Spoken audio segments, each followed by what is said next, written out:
चाकण औद्योगिक भागात राष्ट्रीय महामार्गावर वाहतूक कोंडीचे चित्र अहोरात्र पाहायला मिळत आहे। पुणे नाशिक महामार्गावर आणि तळेगाव चाकण शिक्रापूर दरम्यान चाकण परिसरात वाहतुकीला कोंडीचा ब्रेक मागील अनेक वर्ष लागत आलाय।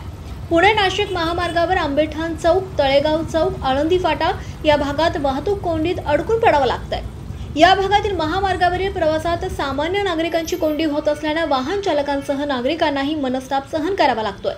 या भागात दिवसभरात विशेषतः सायंकाळच्या वेळी वाहनांच्या लांबच लांब रांगा लागतात। या महामार्गावरील कोंडीने प्रवासी आणि वाहन चालक अक्षरशः हतबल होतात।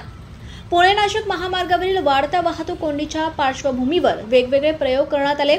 अतिक्रमणे काढण्यात आली। सामान्य जनतेवर अन्याय करत राजकीय पाठबळ नसलेली रस्त्याच्या लगतची दुकानंही काढण्यात आली। चाकण येथील तळेगाव चौकात रस्त्याच्या लगतचे सेवा रस्त्यांची रुंदी वाढवण्यात आली। त्यामुळे चौकात वाहनांच्या लांबपर्यंत रांगा लागू नयेत आणि वाहनं चौकातून पुढे सहजपणे पास व्हावी असा उद्देश आहे। मात्र या उपाययोजना फारशा परिणामकारक ठरत नसल्याचं सततच्या वाहतूक कोंडीनं स्पष्ट होत आहे।